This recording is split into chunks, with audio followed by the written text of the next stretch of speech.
Assalamualaikum warahmatullahi wabarakatuh.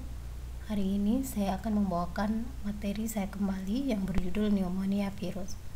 Sebelumnya, di bab pertama kita sudah membahas pneumonia bakteri dan sekarang kita akan membahas pneumonia virus. Pneumonia virus itu sering terjadi pada anak-anak, biasanya pada bayi dan anak kecil. Penyebab tersering adalah pernapasan sincitial virus atau RSV, parainfluenza, adenovirus, dan virus influenza. Sedangkan pada orang dewasa, yaitu influenza tipe A dan B dan adenovirus. Pada pasien-pasien imunokompromis, biasanya akibat cytomegalovirus dan virus herpes lainnya. Biasanya pneumonia virus, gejala klinis tidak spesifik, dan perjalanan klinis infeksi tergantung pada usia, agen infeksi, dan status imun pasien. Predisposisi biasanya dari infeksi bakteri. Yang pertama adalah infeksi virus influenza. Infeksi virus influenza merupakan subtipe influenza A dan B, di mana influenza lebih sering terjadi pada bayi, dapat menyebabkan rinitis, faringitis, tracheobronkitis, dan bronkiolitis. Pada fototoraks menunjukkan adanya konsolidasi segmental dengan predominan basal yang dapat menjadi cepat konfluen untuk memberikan gambaran seperti ARDS.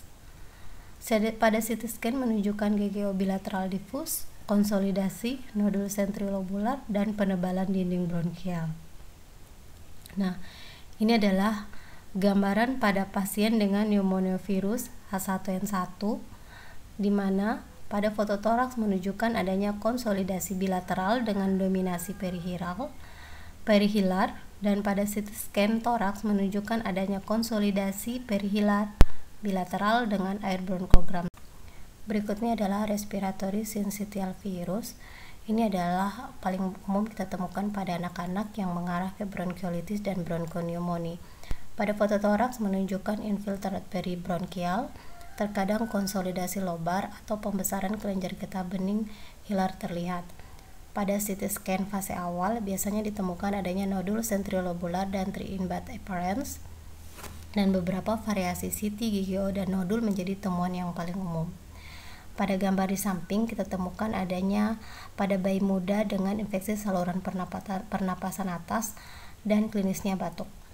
Pada fototoraks menunjukkan adanya opasitas retikulonodular perihilar dengan penebalan peribronkial yang panah putih panjang, sedangkan pada CT scan toraks dewasa menunjukkan pada pasien dewasa menunjukkan adanya GGO dan nodul sentrilobular di lobus tengah kanan panah putih pendek dan lobus kanan bawah, lobus kiri bawah, dan lingula dengan penebalan peribronkial terkait yang kita lihat pada panah hitam.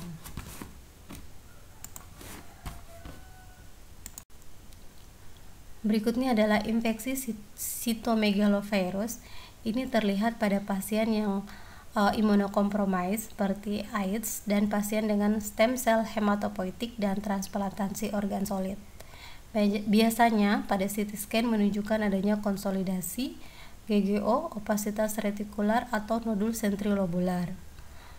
Pada pasien AIDS, temuan dapat bervariasi, di mana dengan CT-nya juga menunjukkan adanya GGO, konsolidasi, nodul atau massa paru yang berdiameter 1-3 cm. Pada gambar di samping kita bisa lihat adalah pasien pneumonia cytomegalovirus dengan febris neutropenia.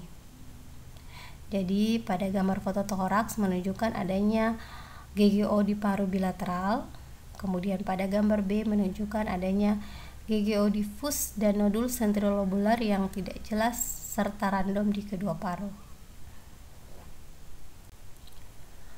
Berikutnya adalah varicella pneumonia. Pada varicella pneumonia ini lebih sering terjadi pada orang dewasa dibanding anak-anak. Biasanya pneumonia itu bersamaan dengan ruam kulit yang khas. Pada fototoraks menunjukkan beberapa nodul asinal kecil yang tersebar di kedua paru, dan pada CT scan menunjukkan multiple nodul kecil yang random dan GGO dapat terlihat.